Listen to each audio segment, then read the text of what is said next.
Wow, what a thing, man. What a bloody thing. So I've just tried the Hatfield Squats for the first time in my life. Thanks to a bunch of you guys been telling me over the last few days to try it as a variation. I've never tried it. I've seen it done. Never tried it. Now that I've got an SSB, there's a whole bunch of things I want to try. This is one of them. The other thing is also a good morning with the SSB. That's going to be a cool thing. But the Hatfield squat, as you can see by the title, I went up to 240 for 3, which is way beyond my max. Honestly, like my first impressions were, man, this kind of feels like a machine. I feel the stability component is gone, and I feel like I can put all of my leg power into it. Whole lot of arms, obviously, as well. But if anything, I feel like it's an easy way to overload the system in certain parts. You can overload the legs. It gives you a bunch of confidence. It reminds me a lot of the pin squats. You can wrestle with a whole lot of weight on the pin squats, especially if they're really high, the high pin squats.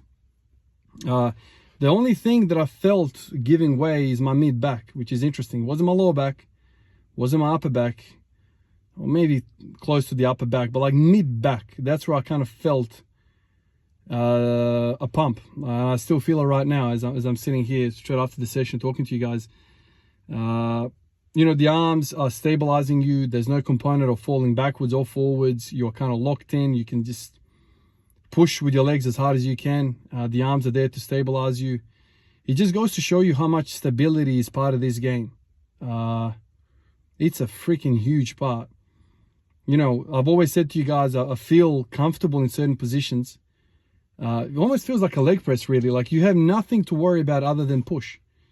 So it's a really cool thing. I don't know how much or whatever people can, go beyond their back squat, normal bar, normal squat.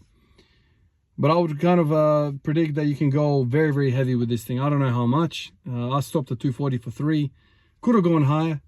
But because it's my first time, I just don't want to go crazy with it. I'm doing triples as well. It kind of felt all right. I am kind of tired in my lower back, like in my mid back, like I said. And it kind of emphasizes this whole thing about, just having stability on your feet. Like a lot of times when I'm squatting, I always kind of have this feeling like I'm falling forward. It's the bar drifts forward of my mid foot. And then I feel like it's a back extension as well as a squat. So the harder that I push with my legs, the more I go into this good morning pattern, and it kind of kills me. But with my hands on the bar, in front of me, I can kind of counter that, stabilize myself, and it's just push. I feel like this bar is exactly where I want it. Exactly where I want it, and I can just push my whole might into it. I guess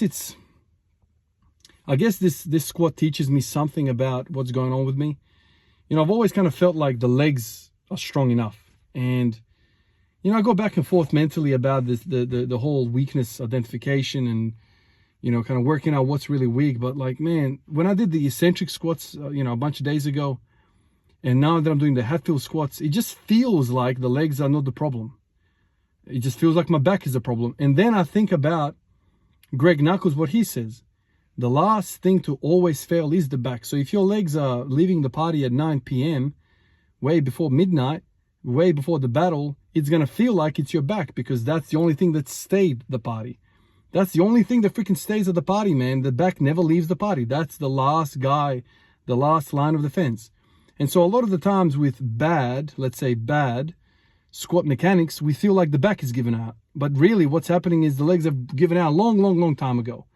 And now we just dealt with like this huge good morning freaking effort. So I'm kind of battling in my mind about those two things. It's either that or the other. It's like two extremes. It's like either the quads are really strong and they can do a lot of this stuff, or the back is weak. It's one or the other. It's either the legs are, actually I didn't say that right. Either the legs are so freaking weak, they're not even being in the party, or the legs are really strong that they're not even bothered by it. What's letting them go is the back. Like they are pushing really well, but the back is caving underneath the bar. It's kind of like that whole thing, you know, you're trying to push somebody with pillows. You know, you can push that thing, but the pillow is deforming in front of you, in between these two things, between you and whatever you're pushing.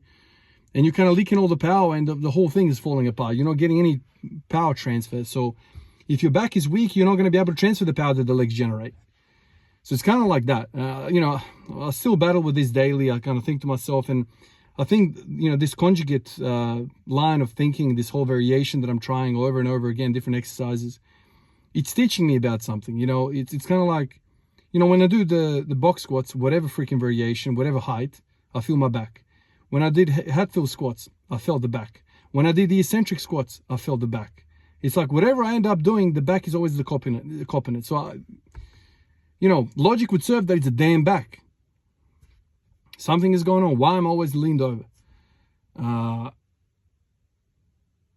But then you think to yourself, well, even if I grab an empty damn bar, even if the bar is freaking empty, I'm still freaking bent over.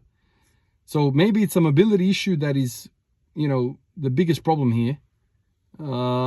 Maybe my hip flexors don't allow my glutes to fire. They're kind of antagonizing them. Don't know, man.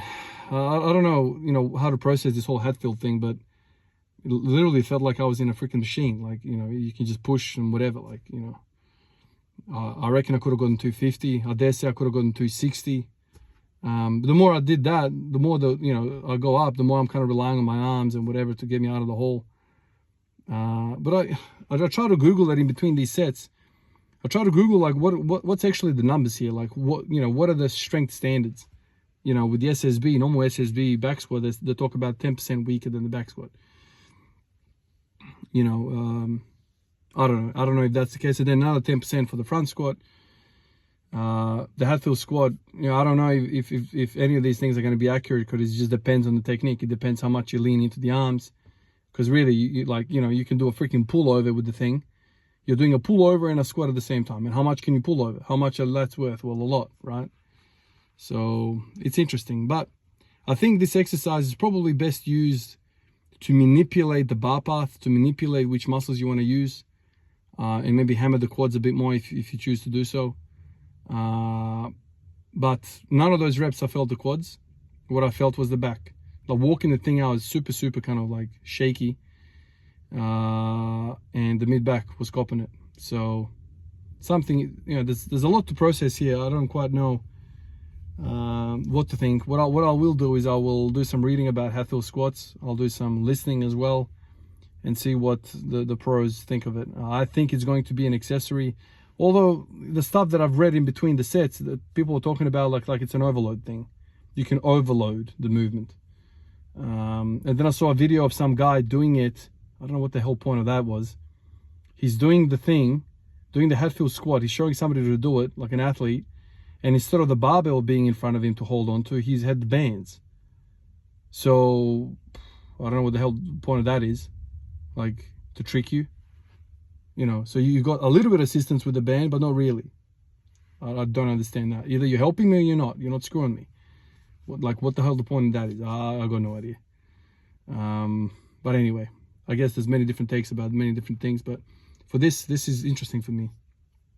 I could probably keep this in the mix somewhere and just kind of take it as an overload. Maybe I can hit 250 next time. Feel the weight, feel the eccentric. One of the fellas, you guys said to me in yesterday's comments, I think, or the day before, I can't remember now. You were saying how, you know, maybe I can basically eccentrically squat the thing with control, minimal arm or hand movement or pressure, and then help myself to get up rather than, you know, mess around with the weights in between sets with a straight bar. So, you know, slow eccentric, handle it. Get to the hole, use your hands to get yourself up, and then keep doing that. Maybe that's a really good thing to do, instead of what I, you know, did and freaking loaded up all this weight. So I don't know. There's many different ways, but, you know, it's one of those things. It's another tool in the shed. It's another tool on the belt. And I'm kind of excited about it, because now it's like I've got 3 different box heights that I'm using. I've got the front and back squat. That's already 5 variations. You know, I've got the Hatfield squat now. You know, I can start introducing the ollie shoes as well. You know, maybe one session with the ollie shoes and the front squat or something like that. I don't know. You can just mix and match as much as you can, so you don't kind of, you know, stay in the same thing. It's always a surprise. So it's kind of cool. This was really cool. So I appreciate all of you guys that said, you know, give it a try. It was a cool experience. Anyway, guys, appreciate all of you guys, and I'll catch you in the next one. Peace out.